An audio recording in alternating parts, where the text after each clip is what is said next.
Par essence, l'homme rêve de choses inatteignables. Il y a un mécanisme dans la vie qui permet aux hommes d'avancer dans leurs accomplissements. J'ai appelé cela le cercle de désirabilité. Il commence par la confrontation avec une idée. Cette phase est assez déstabilisante car au départ, l'homme est effrayé par ce qu'il ne connaît pas, puisque l'inconnu peut être source de danger. Deux issues possibles. Soit il rejette l'idée, soit il l'accepte. S'il l'accepte, alors le cycle peut commencer. La première étape est le rêve.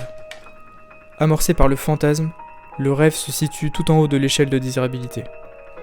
Il émane d'un phénomène de projection de soi dans l'accomplissement de la chose et est souvent accompagné par toutes sortes d'attentes, bonheur, style de vie, émotions, que l'homme se crée en imaginant. La deuxième est la rationalisation. L'homme va alors rationaliser l'idée qu'il s'est faite de la chose.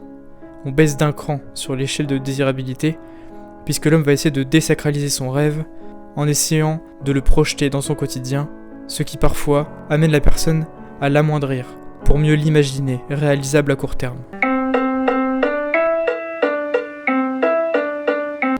La troisième étape, le découpage. L'homme va alors mettre en place une série d'objectifs réalisables à court terme afin de parvenir à son but. Il comprend alors les sacrifices, les contraintes et l'expansion nécessaire de sa zone de confort qui va en découler.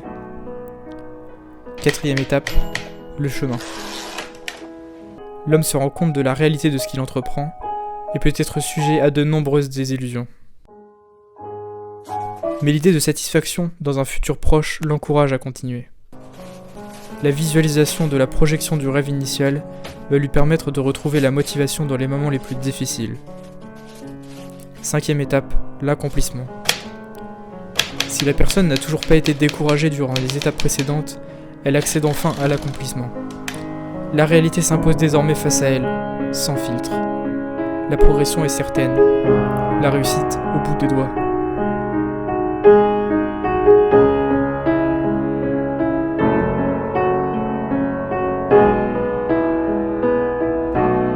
Le niveau de désirabilité est en fait au plus bas, puisqu'il y a deux cas de figure possibles.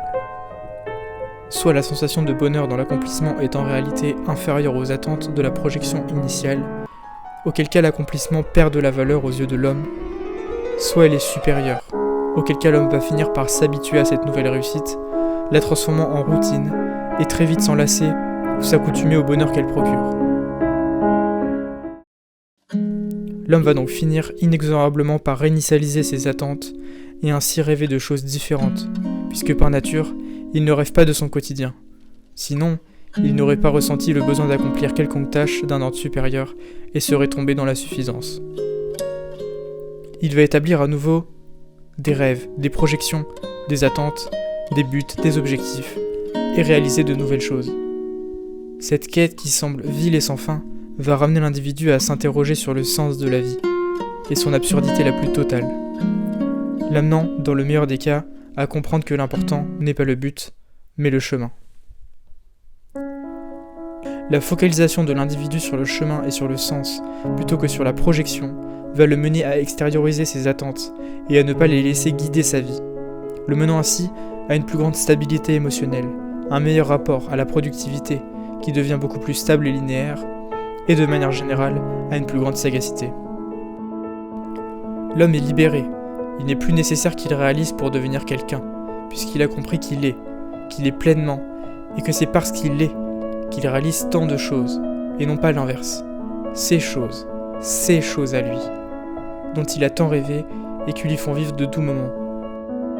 Il ne se compare désormais plus à ses projections, mais à lui-même, de jour en jour. En analysant avec rétrospective ses accomplissements, s'il n'a pas ce déclic, la non-compréhension de ce phénomène par l'individu va soit l'amener au nihilisme et à la dépression, catalysée par une quête du sens infini, soit à perpétuer le cycle de désirabilité jusqu'à sa mort et le pousser à accomplir toujours plus, oscillant entre excitation et frustration jusqu'à l'épuisement. On comprend que l'intérêt commun de la société se retrouve bien évidemment dans la compréhension. Et c'est d'ailleurs dans celle-ci que les illusions de l'individu sont écartées. Il a trouvé sa place. Il est pierre à l'édifice. Plutôt que d'essayer de supplanter par son individualisme et de gagner la course, il décide d'en organiser une nouvelle, avec ses règles à lui, et se déplace, lentement, emportant sur son dos ses peines et ses peurs, et tirant derrière lui les idées qui lui semblent nobles. À son rythme, il ne se soucie plus de son classement, de ses chiffres ou de ses performances.